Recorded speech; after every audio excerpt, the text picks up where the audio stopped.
Los migrantes, más que números, somos personas. Somos nombres, somos rostros, somos historias. Bienvenidos a este su espacio, Crónicas de una Travesía. Comenzamos.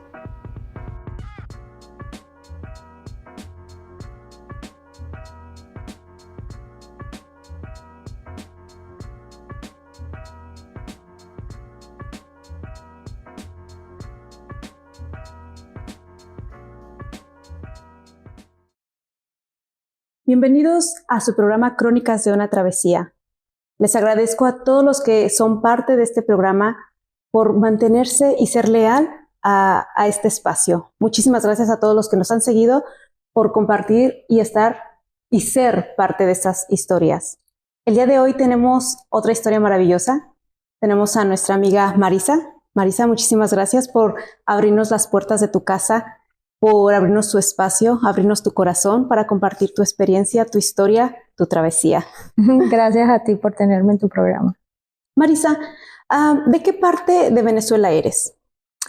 Yo soy del estado Mérida, está en el parte de Venezuela. Okay. ¿Y es una ciudad grande donde eres? No, es una ciudad pequeña. Ahí pequeña. La gente se va caminando o hay autobuses. Sí, hay autobuses, pero sí es una ciudad relativamente pequeña en comparación con Maracaibo o Caracas, que son las ciudades más grandes de Venezuela. ¿Tienes más hermanos, hermanas? Somos 9. Tengo 8, 7 hembras, 7 mujeres y 2 varones. ¿Y tu mamá y tu papá todavía viven? Viven, mi mamá ahorita conmigo y mi papá sí está en Venezuela. Están vivos, gracias a Dios. Es una gran bendición tener a toda la familia. Sí. ¿Tus hermanos están en Venezuela o también están en otras partes? Tengo 2 hermanas acá en Estados Unidos. Una vive en Georgia, otra vive acá en Katy. Y 2 hermanos murieron. Mi hermana mayor de cáncer y mi otro hermano y el menor de un accidente, el varón. Uno de los varones, porque son 2. Y quedamos 7, entonces de las cuales 4 siguen en Venezuela y 3 estamos acá en Estados Unidos. Lo siento mucho sobre la muerte de tus hermanos. Pero ¿cómo era la relación con ellos cuando eran niños? ¿Te acuerdas qué es lo que hacías con ellos, qué jugabas? Nosotros vivíamos en una ciudad muy pequeña, pero mis abuelos y mi mamá eran como de finca, tenían como una finca. Entonces lo que siempre recuerdo y se me viene a la mente, primero las travesuras, que fui una personita muy traviesa según lo que me cuentan, pero los juegos que hacíamos siempre eran en el campo, en el río, ayudando a mi tío y a mi papá porque bajaban frutas de los árboles y las llevaban en un camión para un mercado principal. De eso era como agricultores, pero en su propia finca. Entonces le ayudábamos con los primos. También lo que hacíamos era hacíamos columpios en los árboles. Entonces, bueno, era una adrenalina y teníamos un río atrás de la finca. Entonces era irnos al río, todos los primos y nosotros los hermanos a bañarnos. Era algo súper padre. Y ese ambiente, ¿verdad? Ese ambiente en la naturaleza, el estar en contacto con el agua, con las plantas, creo que es algo maravilloso cuando son parte de los niños, ¿no? Porque es lo que nos encanta, jugar con, correr, jugar con el agua, jugar a través de los animales también. Tenían como cría de cerdos. Entonces nos daban la tarea de alimentar a los cerdos en la mañana, entonces éramos como que no era como una tarea, sino que era como más diversión para nosotros, como que ahí está la comida, échensela y ver los cerditos, montarnos en la barda y verlos, recuerdo mucho eso. ¿Qué era lo que más te gustaba? ¿Qué animal te gustaba más alimentar? Los perros, tenían como 3 perros y mi abuela que tenía unos pavos, ¿sabes? Que son los turkeys, grandísimos, pero eran súper bravos. Porque, bueno, no sé si eran ellos, pero me acuerdo que eran como los perros bravos que cuidaban la finca, porque no se podía acercar nadie porque les iba a picar a picotazos. corría la gente. Y eso Y era son como, grandes. son grandísimos, sí. Y eso me parecía súper cómico y extraño, pues que un pavo en vez del perro era que alejara a la gente de alrededor de la finca. Ahí eran los guardianes, ¿no? Sí, exacto. Ah, ¿cómo era la relación con tu abuelita? Era muy cercana porque vivíamos juntos, como que era una finca y había como 3 casas juntas. Entonces sí era muy cercana, creció con nosotros, pero murió cuando de cáncer en el estómago cuando yo tenía como 13 años. ¿Y cómo fue para ti vivir ese duelo? Fue fuerte, pero como un año antes había muerto mi hermana menor, 2 años antes había muerto mi hermana mayor de cáncer.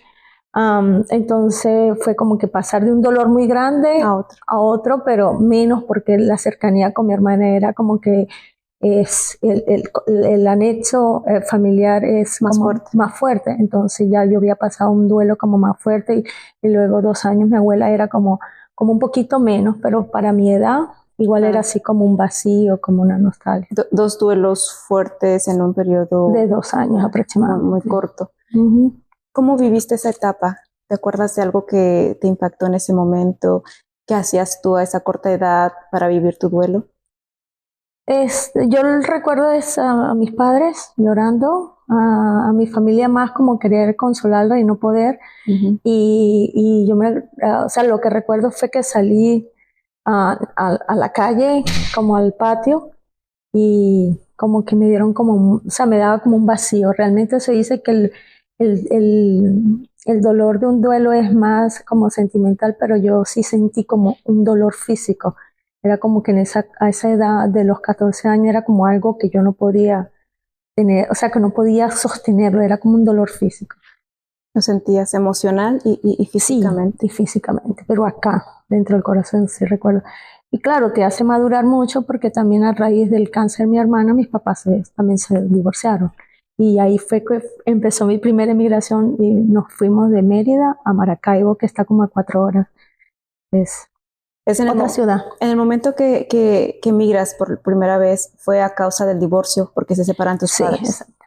¿Y tuviste que irte con uno de ellos? Con mi mamá, sí, con la familia de mi mamá, ajá, todos. ¿Y todos tus hermanos se fueron con tu mamá o hubo separamiento también de Hubo separación? separamiento, sí.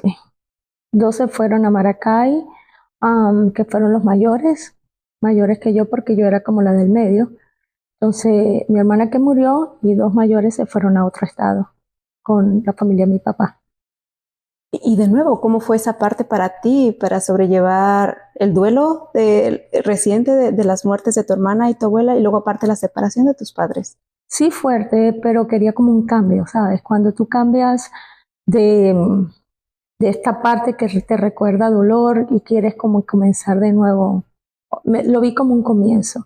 Fuerte, difícil también porque por la edad en que estaba, Claro. y bueno, llegué a otra ciudad, mucho más grande, donde yo venía, con otro acento, otras maneras de comer, otras maneras de ser, y sí fue difícil al principio. Pero como cuando o sea, uno es adolescente, uno está como más resiliente a los cambios, ¿sabes? Ujú. A pesar de la corta edad, siento como que no le metes mucho a cabeza y pensamiento, siempre hay que hacer esto, hay que hacer aquello y lo haces sin pensar tanto. Tienes que moverte hacia adelante. Exacto, entonces eso, así lo recuerdo, o sea, realmente no lo recuerdo como que sí fueron muchos retos de adaptación, pero lo recuerdo como de que quería como salir de esto que me trajo como mucho dolor, separación, también es como vives como un duelo, ¿no? Cuando se separan tus padres, tú dices, se acabó la familia, y así lo veía yo en ese tiempo, cosa que uno cambia cuando se convierte en mamá, ¿no? Pero sí vi en ese momento como que quería salir y ya empezar como de nuevo. Era para a ti una oportunidad. Como una oportunidad, exacto. Y lo fue. Sí lo fue, sí lo fue. Sí lo fue porque adaptarte eh, a una nueva ciudad, con nuevas cosas, inclusive que dentro del mismo país, para mi corta edad era como un reto, ¿no? Era fuerte cómo se hacen las cosas aquí, ser más independiente, porque ya te tocó como crecer muy rápido, ¿no? y me tocó también a lo que yo salí de prepa, como le dicen, de bachiller, de high school, comenzar a trabajar y comencé a trabajar de una. O sea, yo me gradué tenía 17 años cuando salí de prepa y de una vez comencé a trabajar. Trabajé en un supermercado de cajera y luego empecé a trabajar así pues en tiendas y bueno, y con eso me pagaba la universidad porque aunque allá hay muchas universidades públicas, tenías que calificar para un horario y como tenía que mi mamá, pues éramos muchos, como que no alcanzaba, ¿no? Sí. Entonces, bueno, sí, Tenías me tocó trabajar pero chévere porque también maduras muy rápido y te sientes como que autosuficiente, ¿no? Entonces, más independiente. Entonces, trabajaba y me pagaba el college. ¿Cuál fue la primera situación que tuviste que enfrentar cuando migraste ahí? ¿Qué fue el cambio que tuviste de donde vivías anteriormente a donde llegas? ¿Cuál fue el primer cambio que dijiste, esto es diferente a lo que yo hacía allá o lo que existía allá? Primero lo grande, ¿no? Como que te aturde mucho saber que te tienes que transportar ya no dentro de una ciudad como que era un pueblo, pero una ciudad muy pequeña. Pero sí era una ciudad muy grande donde tenía que irme al liceo, o sea, tenía que agarrar dos buses para poder llegar a donde yo estudiaba, que es la escuela, ¿no? El liceo. Y otra cosa, la cultura, aunque vivíamos dentro del mismo país, era como que esa manera de hablar, esa manera de decir las cosas que eran como muy directas. Nosotros de la parte de Mérida son muy conocidos como la gente muy respetuosa, educada, ¿sabes? Y llegar al contraste. Los maracuchos se conocen como muy mal hablados, como muy así, como muy arrasadores al momento de hablar, como muy, ¿cómo sería la palabra? Como muy confianzudos, ¿sabes? Como que ellos no tienen esa táctica, sino que te dicen las cosas son más directos y utilizan más malas palabras al momento de hablar. Entonces eso para mí fue como que muy impactante. Fue como que sí me costó un poquito de la adaptación. Después me eché a perder, claro. Después te adaptaste a tanto. Pero no, fusioné. Yo pienso que tenía lo bueno de Mérida y también porque claro, 13, 14, 10, 13 años en Maracaibo, desde los 13 años, 12 años, como que comienzas como que a agarrar mucho parte de esa cultura porque estás en el momento, que estás como aprendiendo. Y en la parte de la escuela, ¿cómo fue? ¿No extrañaste a tus compañeros de la escuela, a los maestros que tenías? En esa parte de llegar de una escuela a ir a otra, sí, ¿verdad? Sí. ¿Cómo sentiste ese cambio tú a tu corta edad? El liceo era más grande, me pegó mucho de que veías como que todo allá lo veíamos en una sola aula. En cambio aquí teníamos que ver dibujo técnico aquí, allá, laboratorio, entonces eso me pegó bastante y los compañeros, sí extrañé la forma, siempre extraña como que y compara. Estos maestros son de esta manera y estos son acá. Aquí como es una ciudad más pequeña, entonces tenías el contacto más personal con los maestros, como que sabías dónde vivía cada maestro. Entonces tenías como que esa cercanía, en cambio acá no, era como más, eso me afectó, como que era más, aprendí a vivir como que sabes que ya cada quien haciendo su propio rol y hasta aquí quedamos y pues es tu responsabilidad. Eso me pegó. No había esa cercanía ni ese apego hacia la persona, ¿no? Sí, como que entendí que, bueno, aquí las cosas son diferentes. Y ahí fuiste aprendiendo. Después, ¿cuál fue tu segunda inmigración? Después de allí me gradué, me casé. De Administración de Recursos Humanos. ¿Te gustaba? ¿O lo hiciste por...? Mira, lo hice porque realmente no era como mi pasión, pero sí era como que algo muy accesible para ese momento. Era como que se prestaba todo porque como trabajaba y estudiaba y esa era una de las materias, tenía muy pocas opciones durante el día que podía hacerlo. Entonces dije, de estas que no me gustan mucho, escojo esta. Pero sí me agradó bastante conocer la parte administrativa de recursos humanos, cómo se maneja, todo lo que es una empresa, toda la parte detrás de una empresa, personal, adiestramiento, objetivos para cada puesto, toda esa parte me domina. ¿Y qué realmente, si hubieras tenido la oportunidad, que te hubiera gustado estudiar? Bueno, todavía no la, No no la he encuentras. pensado. No, sí, pero siento que ahorita con los años me desarrollé una pasión por lo que es la nutrición, ¿no? La vida me llevó a encaminarme mucho por pensar mucho en lo que necesita tu cuerpo, en que hay muchas enfermedades afuera, que hay un mundo interno dentro de tu cuerpo, cómo se metaboliza cada alimento, cada vitamina, cómo metabolizamos todo lo que comemos, qué es bueno, cómo funciona. O sea, porque todo eso también depende del comportamiento de la persona, no solamente tu salud física, sino tu salud mental. Entonces todo esto me apasionó y sí, y lo hago por hobby. O sea, literalmente ahorita agarro muchos talleres por mi cuenta y siento que yo lo disfruto, que lo pongo en práctica cuando le aconsejo a alguien, ¿sabes qué? Mejorarlo de esta manera. Cuando lo hago mucho con mi familia, que me estoy asegurando de que ellos están comiendo lo que su cuerpo realmente necesita. Entonces siento Que eres de ahí. que es de por ahí, que de allí me hubiese encantado hacer algo. Me encanta la cocina, pero eso sí, desde chiquita me encantaba. Me acuerdo que cuando veía como receta y las hacía, entonces mis días libres en el trabajo, como ya de adolescente, mis primas, Maricha, tú cocinas muy rico las pastas, vente y hazte un día. Y yo iba y les cocinaba y todo el mundo, wow, esto quedó divino. Entonces siento como que tenía como que esa habilidad y ese don, como no necesitaba ser como un chef, sino como de mezclar cosas y de realmente disfrutarlo, porque mucha gente lo hace porque lo tiene que hacer, ¿sabes? Claro. Como lo tengo que hacer, no tengo de otra, tengo hijos, pero yo lo hago, aparte que lo tengo que hacer, lo disfruto. Me he dado cuenta que realmente disfruto cocinar o mezclar ingredientes o ponerme cómo van las carnes rojas, las blancas, con qué va con esto, qué ingredientes, qué especies, qué términos de cocción y aparte de eso sumarle la parte de nutrición, ¿no? ¿Sabes?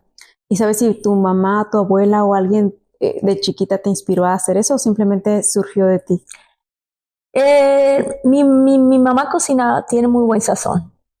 Y a cocinar, recuerdo que cuando vivía en México, que fue mi primer embarazo, uno de los antojos que me dio fue un plato de mi mamá. Y podía ir a cualquier restaurante, pero no conseguía eso. Y era como un pescado que es salado, que lo hacen con papitas y tomate, como guisado.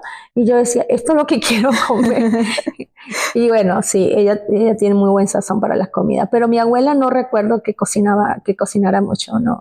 Era como que lo básico y como que no le gustaba mucho cocinar, pero mi mamá sí siento que tiene buen sazón. Y una de mis hermanas también cocinaba demasiado rico. Bueno, yo creo que por ahí entonces va tu amor por la cocina, ¿no? Desde que entró, pues, por tu apetito, por el sazón de tu mamá. Me estabas comentando que te casas, ¿verdad? Al terminar tu carrera. ¿Dónde conoces a tu esposo? Lo conocí en Maracaibo. Estaba terminando mi carrera, pero también estaba trabajando. En el lugar donde trabajaba, ellos alquilaban mucho ese sitio para las empresas petroleras. Mi esposo es petrolero y entonces ahí lo conocí en una de las reuniones y eso. Dices que después te casas y emigras de nuevo, ¿verdad? ¿Elaboraste ahí? ¿Trabajaste ya teniendo tu carrera? Un año. Un año. ¿Y ejerciste tu carrera en ese trabajo o no pudiste ejercer? Sí, un año, que era como mis pasantías de grado, y luego me quedé 6 meses más. Eran 6 meses y luego me quedé 6 meses más. Pero bueno, ya me había casado y mi esposo recibe una transferencia para otro estado. Vivíamos en Maracaibo y luego recibe para la parte del oriente del país una transferencia para el Tigre, se llama, que es también una ciudad petrolera. Una ciudad muy pequeñita, pero petrolera. Y me fui para allá como 7 meses, 8 meses. ¿Estaba retirado de donde vivías? Sí, queda al oriente totalmente del país y queda como manejando 20 horas y en avión como hora y media. O sea, a veces se tenía que hacer cambio de avión, no había vuelo directo. Entonces, y no llegaba avión directo al pueblo, bueno, la ciudad pequeña, sino que a otra ciudad que quedaba como 2 horas. Entonces llegaba el avión y luego tenía que irme en carro 2 horas, porque no había aeropuerto grande. Entonces sí, era bastante para estar yendo, viniendo, no se podía. ¿Te vas con tu esposo? ¿Se quedan ahí por cuánto tiempo? Ahí estuvimos 8 meses. 8 meses. ¿Y cómo fue de nuevo otra vez adaptarte ahí a ese espacio que era más chiquito de nuevo? Sí, bueno, como no estuve mucho tiempo, entonces era como que mientras que llegaran la mudanza, que llegó como en 2 meses, entonces estuve viviendo como en la casa, pero con muebles como prestados dentro de la misma, era como el complejo petrolero de la compañía. Y luego cuando llegaron los muebles, los acomodé como 2 meses y luego nos toca otra transferencia. Y nos fuimos a otra ciudad que se llama Maturín, que sí quedaba como a 4 horas de allí. Okay. Entonces era relativamente no tan lejos. Y claro, también otra vez mudanza, empacar. Lo bueno era que por lo menos la empresa donde trabajaba mi esposo hacía, como se encargaba de todo, ¿no? Toda la logística del traslado. Y eso incluía también la mudanza, tener chicos que te ayudaran a empacar y todo. Y te lo ponían en la nueva casa. De ahí vuelven a tener Otra otra transferencia. migración. ¿A dónde se migra? A Maturín. Bueno, estuvimos del Tigre, nos fuimos a Maturín y estuvimos allí también como 8 meses. Luego recibimos una transferencia para México, que fue fuera del país. Fue mi primera transferencia fuera del país. ¿Y cómo viviste esa migración? Porque uno a veces se siente que estás en tu país, que no te afecta tanto cuando migras porque tu familia está más cerca, ¿verdad? Puedes ir o venir cuando quieras, sin ninguna obstrucción legal, etcétera. Pero cuando te vas a otro país ya sabes que hay como más requisitos, ¿verdad? Para poder regresar a tu país o ir. ¿Cómo sentiste esa parte de dejar a tus padres, dejar a tus hermanas para irte, aunque estabas con tu esposo? Bueno, ya había tenido como que me ayudó mucho la transición de venirme al Tigre, luego irme allá, que eso pasaron como 1 año y medio, 2 años, 2 años literalmente. Entonces, como que ya yo lo veía, como que lo daba por hecho.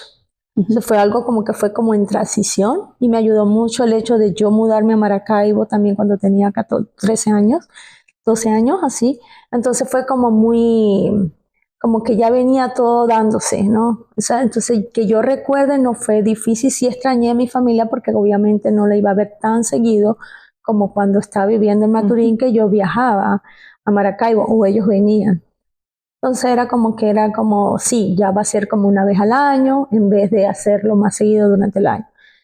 Pero también estaba como la emoción de ir a otro país, porque siempre había estado dentro de Venezuela, pero ir a otro país, y México, pues en Venezuela se conoce como un país del mariachi, el país del taco, del tequila, era como que algo muy novedoso para mí en ese tiempo. Entonces cuando llegué con mucha ilusión, también llegué a buscar la casa, a ver dónde íbamos a vivir.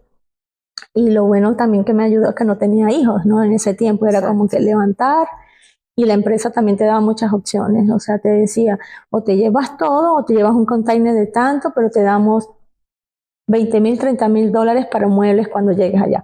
Y no cubrimos mudanza tan grande, sino entonces entonces yo vendí todo. Básico. Yo vendí todo y lo único que hicimos un container pequeño y allá llegamos a comprar cosas. Porque la empresa también te ubicaba un personal que te recibiera, que te mostrara dónde. Los servicios, la ayuda, el apoyo. La ayuda. Entonces, la verdad fue como una emigración, esa parte que se hace dura, esa parte pues yo la tenía resuelta porque siempre me estaba esperando una persona de la compañía que me iba a llevar a ver casas, que ya tenía como unas opciones para mí. Y como más llevadero. Más llevadero. Y también que hablaban el mismo idioma, ¿no? O sea, español. Claro. Prácticamente no era así como un cambio de cultura radical de otro país. Exacto. ¿A qué parte de México llegaron? Fuimos al sur de México, Tabasco, que también es una zona petrolera. ¿Y qué tal el clima de allá? El clima es súper caliente, pero yo vengo de una zona caliente. Así que no hubo problema, o sea, tampoco. Sí me afectó porque aún así es mucho más caliente, pero es más húmedo. En cambio nosotros somos costa. Maracaibo es caliente, pero es costa. Entonces hay mucha brisa. Ayuda. En cambio México es húmedo, esa parte. Es calor, esa parte de México, Tabasco. Entonces sí, era como que sentía como que sí me pegó el calor, pero no tanto, ¿sabes? Como yo ya venía de zona. A mí me encanta el calor, o sea, yo soy más de calor que de frío. ¿Cuántos años viven ahí? 5 años, se pasaron súper rápido, 5 años en México. ¿Y ibas y venías en ese trayecto? ¿Podías ir a ver a tu familia? Sí, y trataba de ir todos los años, pero una vez al año. Uh-huh. ¿Y trabajaste ahí, desempeñaste ahí en México? No, fíjate que no. O sea, yo toda mi vida, como te dije, desde chama trabajaba y me pagué los estudios y eso. Entonces como que me di una oportunidad que tenía como de hacer cosas para mí.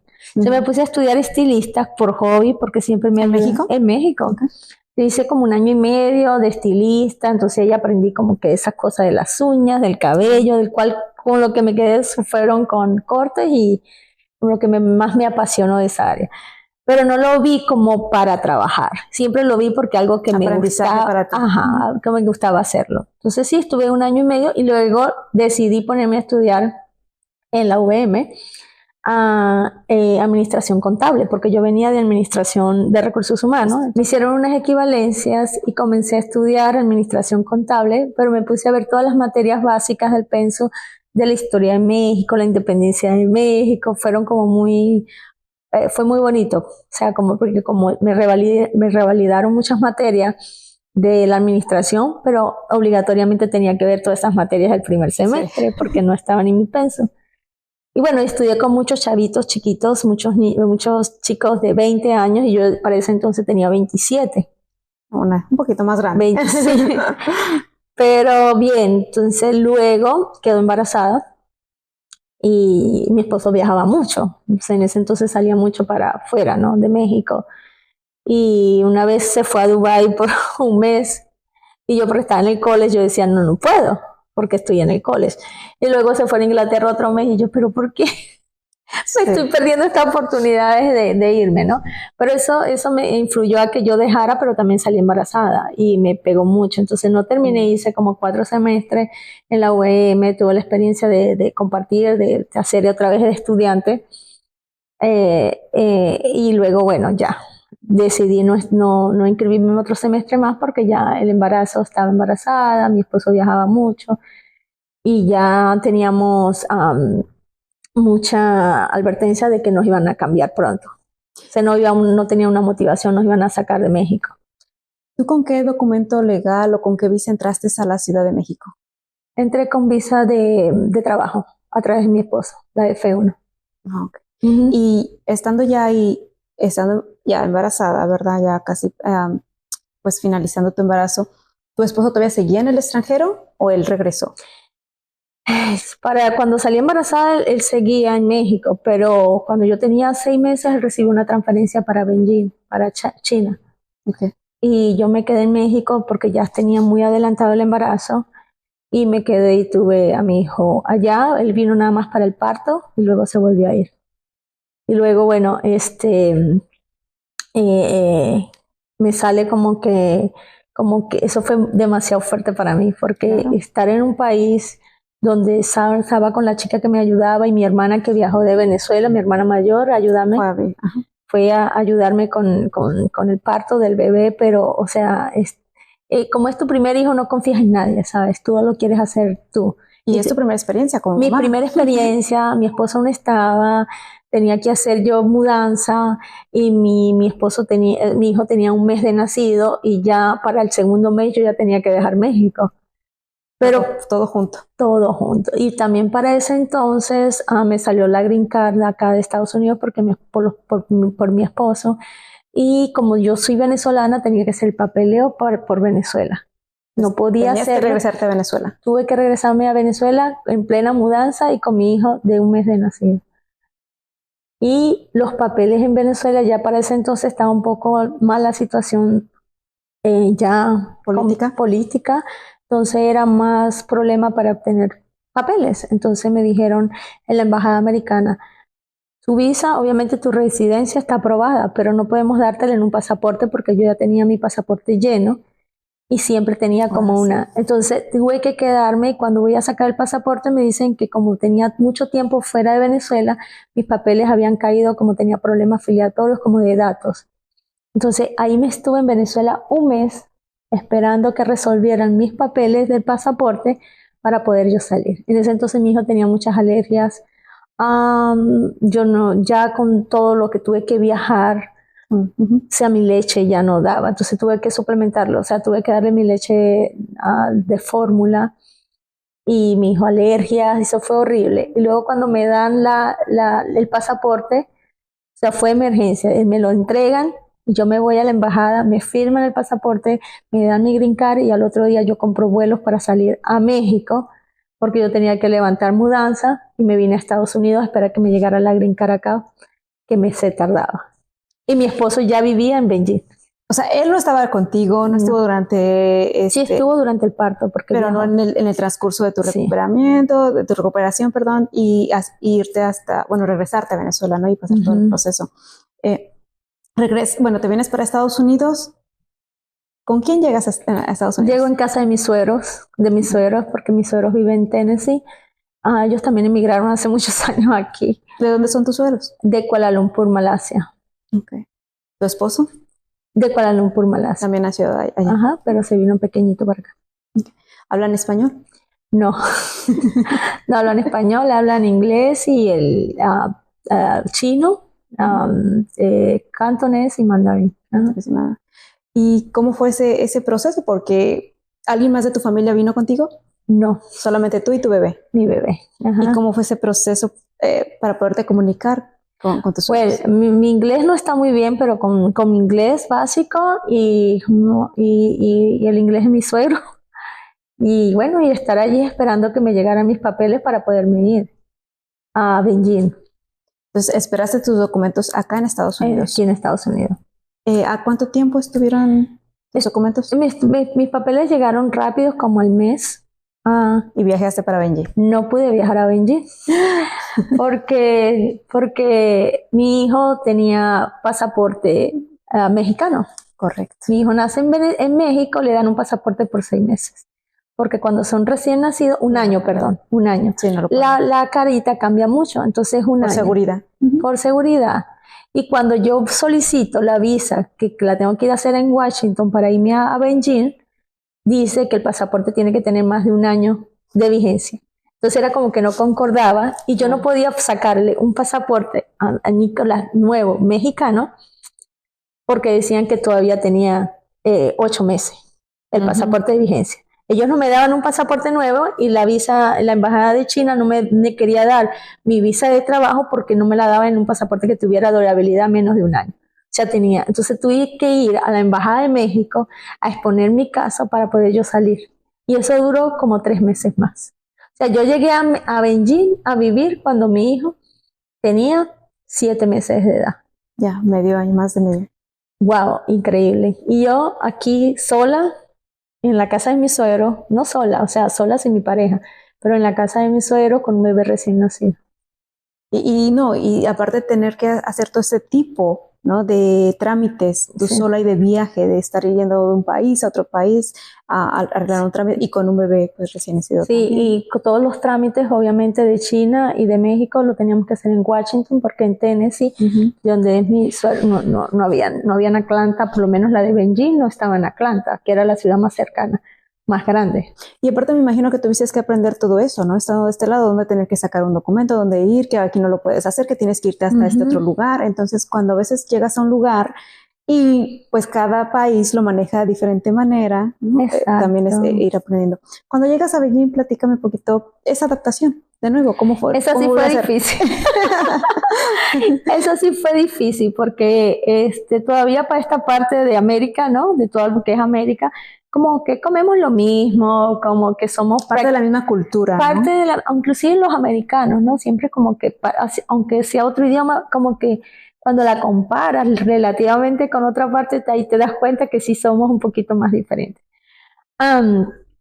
Sí, o sea, ellos tienen muchas cosas buenas en Beijing. Los asiáticos en general tienen muchas cosas buenas. Son muy disciplinados, una de las cosas que yo admiro bastante. Son muy enfocados, trabajadores, trabajan muchísimo y gente que su familia es lo más importante, o sea, su familia, para ellos ser la familia, el apellido, son cosas como que le dan mucho peso, mucho valor. Y bueno, y nosotros somos como más despegados, ¿sabes? Aunque sí, pero somos más como más, no, ellos un apellido Es todo. Es todo, ¿no?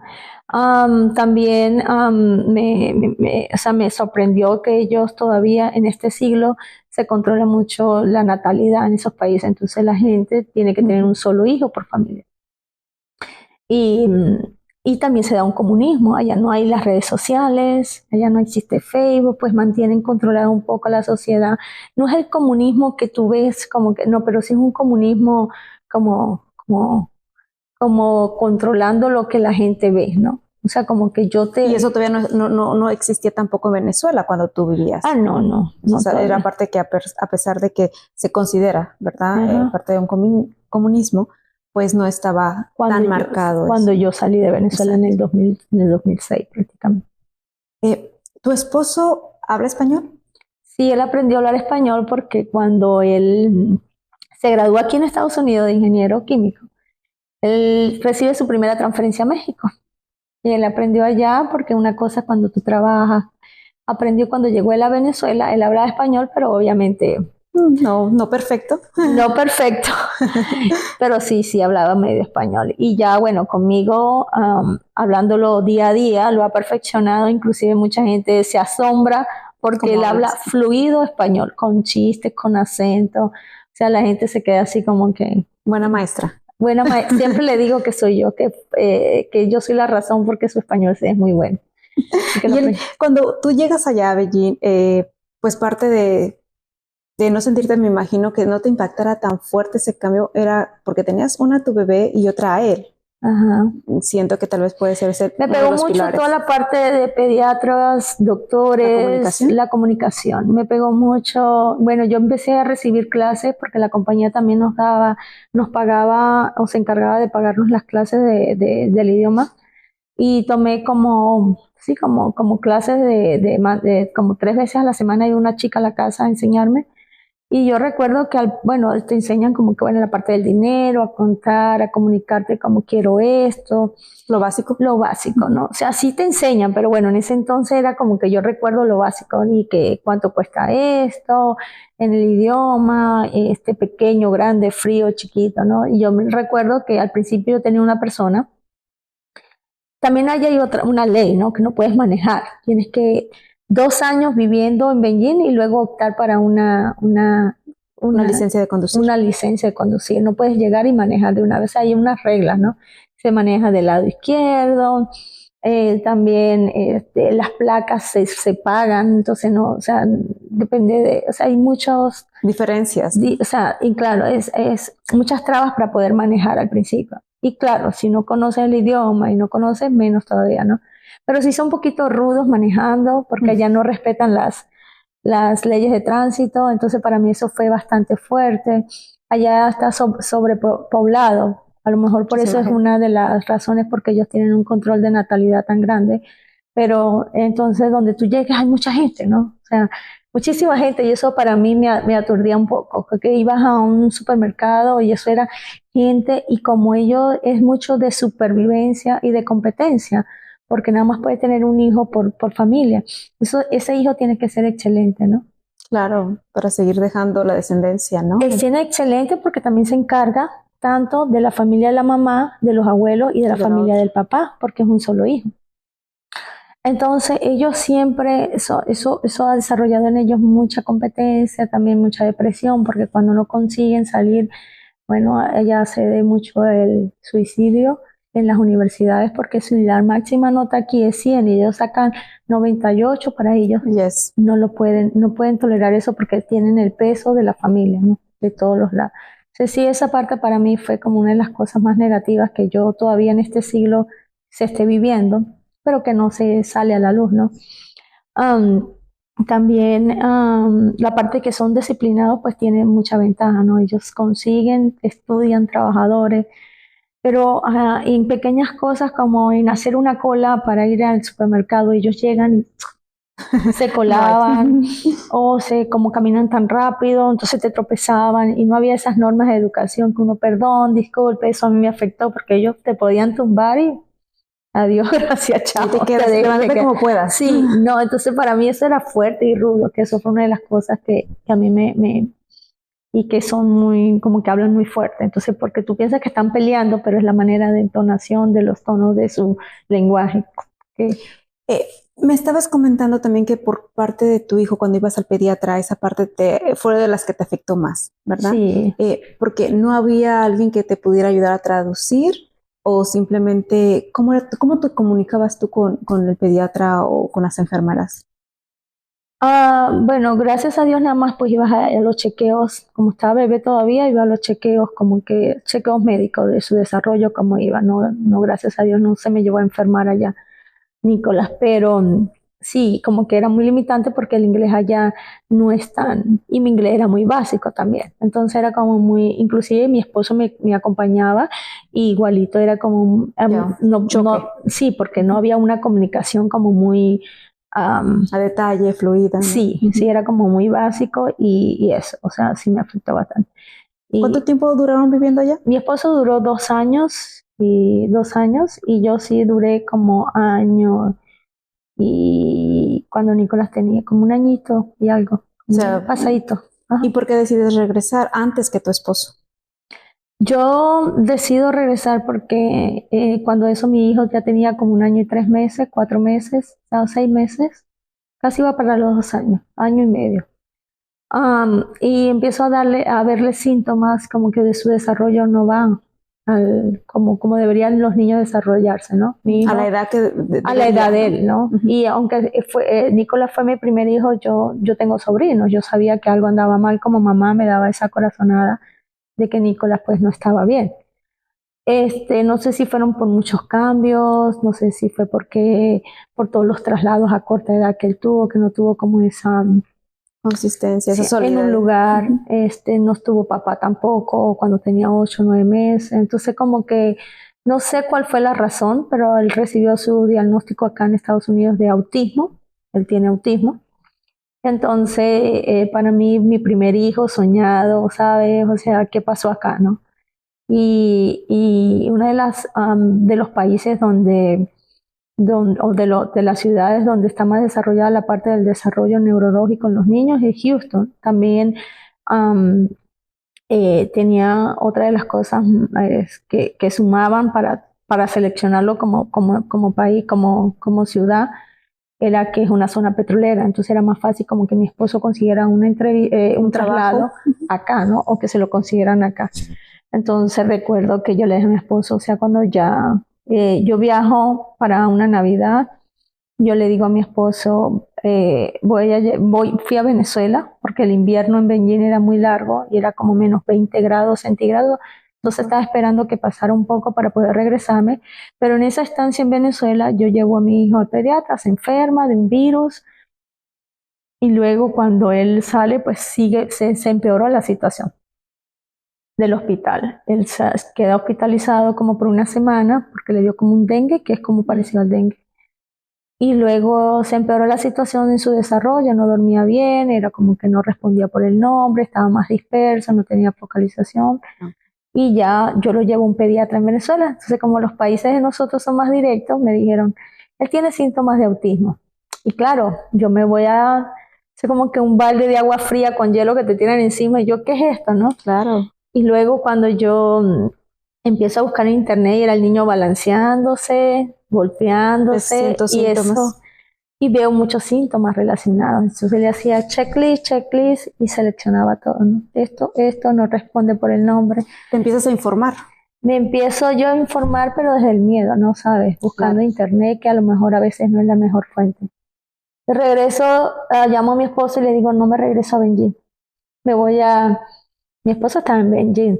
No me regreso a Beijing, me voy a dónde? Yo a Houston, porque investigué y es uno de los mejores lugares. Mi esposo vuela, pero como yo no me regreso a Beijing, tú ves, o sea, yo estaba en una ya depresión, porque me quedaba hasta la madrugada buscando respuestas, ¿no? Y viajo a un hotel, mi esposo se consigue aquí conmigo. Me quedé en Katy Mill porque yo agarré Katy, porque era como que había muchos venezolanos acá, yo ya había venido para acá. Me quedo en un hotel, mi esposo llega, vamos a buscar casa. Pero en este entonces ni dormía, buscando respuestas para mí. fue una situación súper difícil. Y dije, o sea, ¿qué tengo que hacer? O sea, y empecé a buscar pediatras aquí, todos los pediatras me decían, bueno, gracias a Dios tenía documentos aquí. O sea, no llegué sin documentos, ¿no? Que hubiese sido más pesado. Empecé a buscar médicos y me decían, no, él está muy chiquito, aquí no damos diagnóstico hasta los 2 años el proceso para dar diagnóstico es un proceso muy largo. Primero reciben terapia, pero si no tienes un diagnóstico, la aseguranza no te aprueba terapias. Y es como que no sabes por dónde empezar, como que atadas de manos, ¿no? Me entré a una lista de espera para agarrar cita en el Mayer Center a través del Texas Children's Hospital, que es uno de los centros de neurología más grandes y reconocidos. Y me daban una lista de espera de 1 año aproximadamente. Y luego entré me puse en otra lista de esperas que también es a través del Texas Children's Hospital, que se llama Blue Bear, y me la dio a los 6 meses. Comenzamos las evaluaciones con el neurólogo. Para hacerte el cuento corto, no fue como hasta los 2 años y medio que pude conseguir que me le dieran el diagnóstico y comenzar con terapias de speech, ocupacional, terapia física, comenzar en este mundo de terapia. Y bueno, mi esposo logró conseguir transferencia 3 meses después. Ya habíamos comprado casa, compramos y él se fue. Luego se regresó, ya le dieron transferencia para acá, para Houston, y comenzamos nuestra vida en Houston. Y yo comencé mi vida en función del autismo. Me preparé para darle terapias ocupacionales a Nicola, me fui a Massachusetts, fue un reto así todo loco, porque vi que habían una terapia que se llama Sunrise Program para niños con autismo. Pero bueno, mi esposo estaba trabajando, yo tenía que buscar a alguien que me cuidara a Nicolás porque eran 2 semanas el curso. Y bueno, mis suegros vinieron de Tennessee a cuidar a Nicolás, mi suegra. Y luego me fui a Tennessee, volé a Boston, alquilé un carro que no conocía ni la ciudad. Y con tanto miedo alquilé un carro, manejé casi 2 horas a Massachusetts y tomé el curso de 2 semanas. También me lo daban en español, a traducción simultánea. Y aprendí muchísimas terapias, cómo abordar a mi hijo. Aprendí toda esta parte de la alimentación, que tiene que ver mucho con los niños que hay una condición neurológica. La alimentación es fundamental. Como podría decir que es el número 1 en tratamientos biomédicos, holísticos. Y comencé a prepararme en todo esto del autismo. Mi mundo empezó, pero empecé a salir de esa depresión cuando decidí conocer qué podía hacer, cuando decidí ocuparme. Sentir que él me sacaba, o sea, que yo veía que aplicaba las cosas que aprendía y que veía respuestas en mi hijo, eso me llenaba de emoción. Porque tu trabajo estaba funcionando, todo lo que estabas aprendiendo tú y estabas trabajando en él. Exacto, y me motivaba, ¿sabes? Yo llegué del curso y mi hijo no decía ni una palabra. Y cuando empecé a aplicar las técnicas, cambié la alimentación, le quité el gluten, todas las proteínas que causan inflamación, Nicolás comenzó a darme esos signos de que estoy aquí, mamá, ¿no? Me estáis jalando. Me está jalando a este mundo que yo quiero que se comunique conmigo. Para mí, no necesitaba ser como mi hija, que es súper inteligente, hacer unas cosas extraordinarias. Él cuando me empezó a decir las primeras palabras, yo dije, wow. Aquí.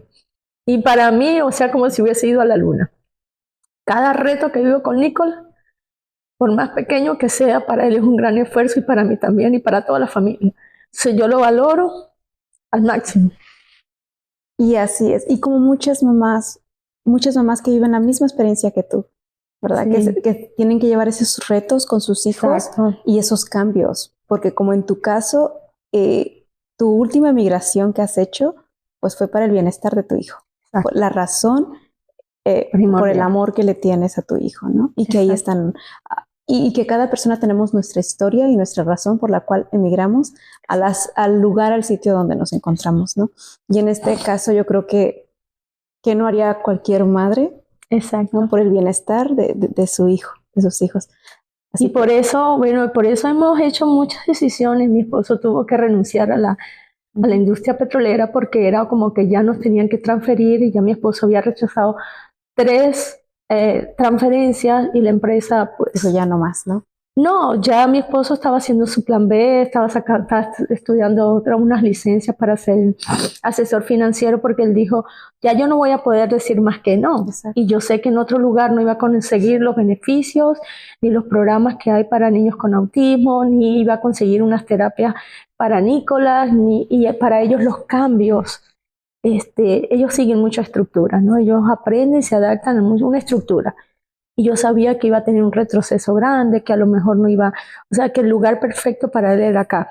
Y tomamos la decisión como familia de darle un reset, de decir, bueno, no más industria petrolera, no más viajes para acá, para allá, que a mí me encantaba la idea de tener ese cambio. Seguir moviéndote. Seguir moviéndome, inclusive con hijos.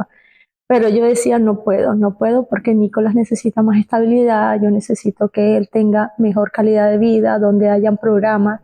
Yo sé que en muchos países de Latinoamérica no tenemos esa bendición, los recursos como para que cada escuela eh, tenga un programa de educación especial para cada necesidad, porque dentro inclusive del distrito escolar tiene 4 o 5 programas diferentes para niños con autismo de acuerdo a las necesidades que tenga. Entonces eso es excelente.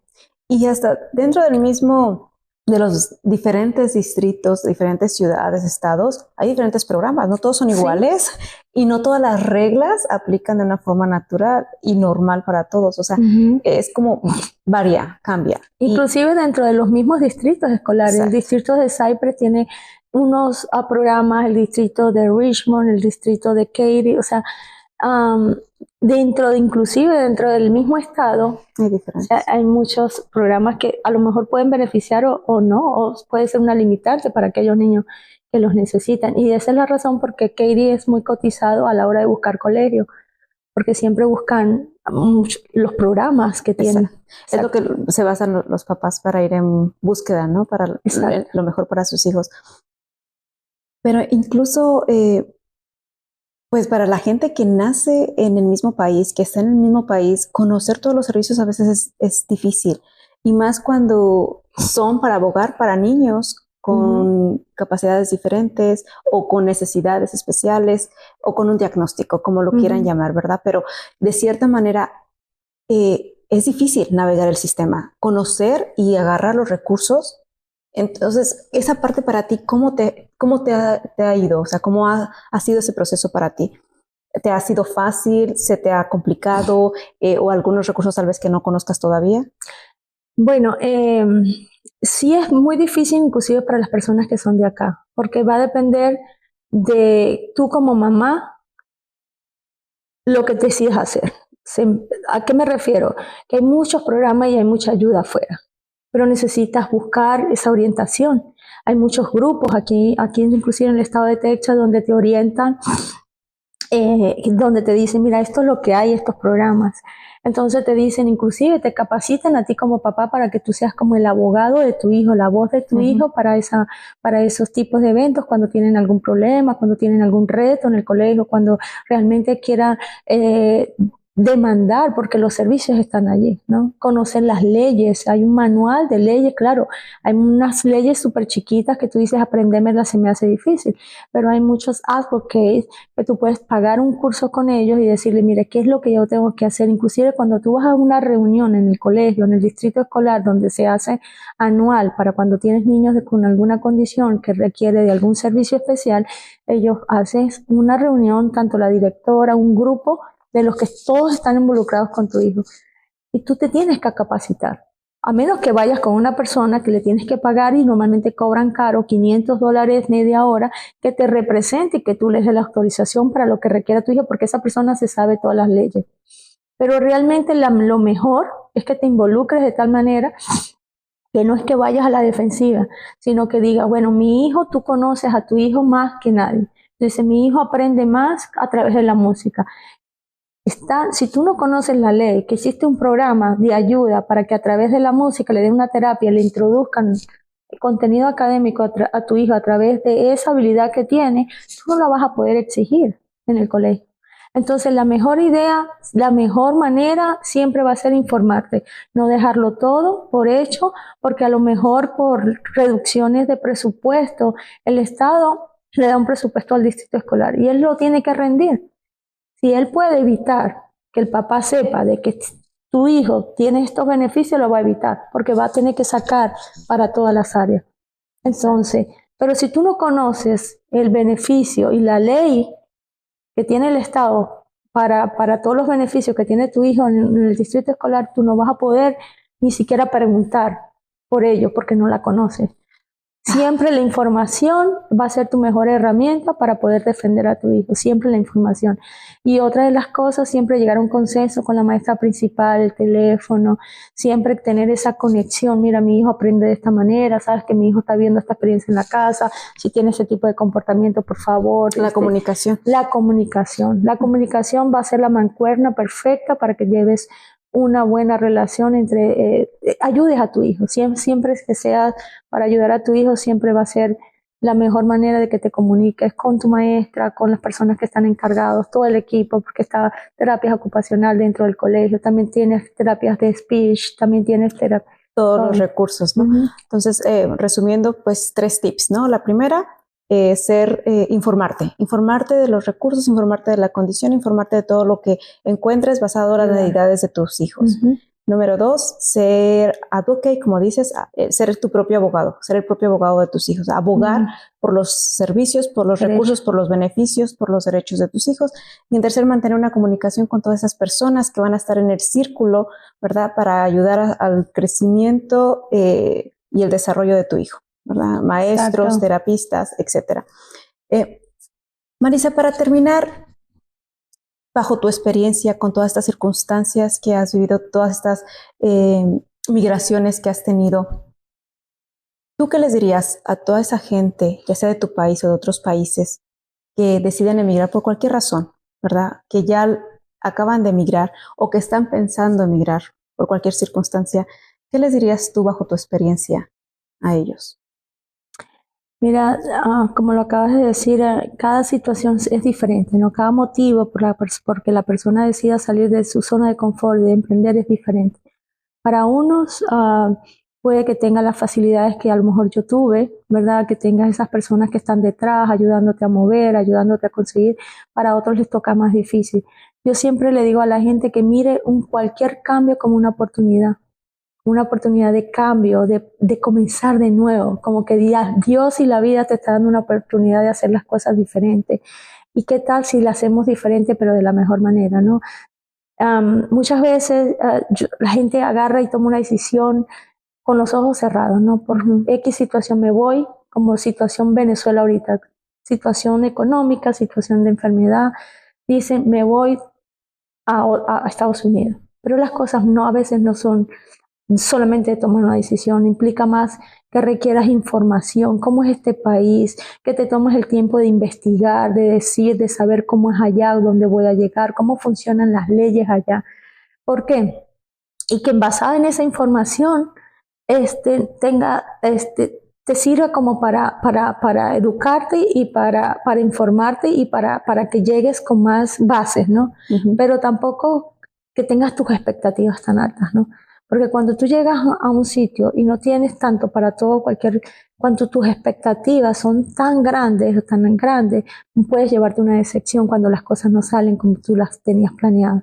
Entonces sí que te informes, la información va a ser la mejor manera, que te diga, bueno, ¿dónde voy a llegar? ¿Cómo son las leyes de tránsito en ese país? ¿Qué debería yo hacer para conseguir una licencia? Si vienes con una profesión, mucho mejor, porque dices cómo yo podría equivaler o podría buscar, mientras que aprender el idioma. Mucha gente se viene a estas comunidades donde hablamos, por lo menos que se habla español.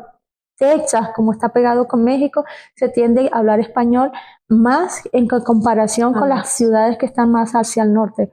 Entonces la gente dice, es que yo no requiero el inglés. No, tú requieres, porque es como cuando tú estás llegando a la casa de alguien y hay reglas. Y tú dices, ¿qué tengo que yo aprender? Porque yo no puedo hacer lo que yo hacía en mi país. Yo voy a aprender lo que aquí se requiere, ¿no? Para yo poder funcionar.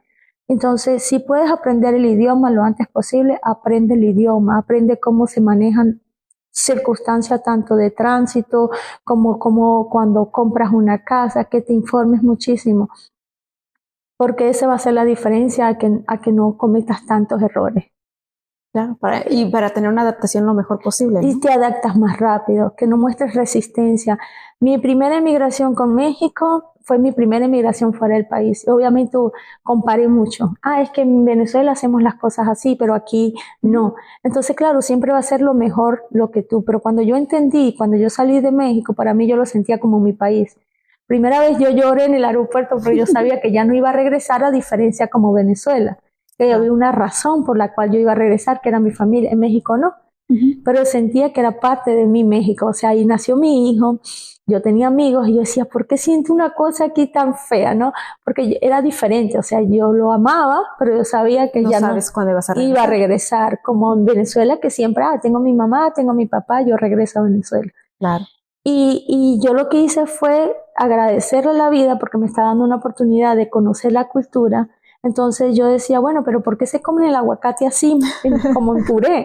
¿Por qué no se lo comen picado en las ensaladas? Entonces yo lo que hice fue fusionar, así como esas cosas tan básicas que te puedes mostrar resistencia. Resistencia a decir, no, yo quiero que se hagan así, tanto la forma como la gente trata. Si no puedes cambiar la cultura de la gente, tú tienes que entenderle y decir, bueno, me vuelvo más sabio, eres más intelectual, porque ya no solamente hago las cosas como las hacía en mi país, sino que yo otras cosas. Aprendí otra manera de hacer las cosas. Entonces, cuando tú fusionas las cosas, de eso se trata, fusionar, y a la final no hay inmigración, a la final, ante los ojos de Dios, somos una sola tierra. Entonces, pero cuando tú empiezas a respetar, dices, yo no juzgo, yo no comparo, yo simplemente vivo y digo, yo agarro y fusiono, cónchale, ¿sabes qué? Ya no me como el aguacate picadito en las ensaladas, sino que también lo hago en puré y en cremita. Tú dices, buenísimo. Y así me pasó cuando llegué a China. Yo dije, van a haber cosas malas, pero ya no me enfocaba, como lo hice el primer año que quedé en México. Pero tú dices, o sea, hay otras cosas maravillosas. Y te quedas con esa parte buena. Y me quedo con esta parte. Las cosas malas van a haber en todas partes del mundo. Y a lo mejor no son cosas malas, sino es porque cosas que tú no creciste con ellas. Exacto, que no me hacen sentido.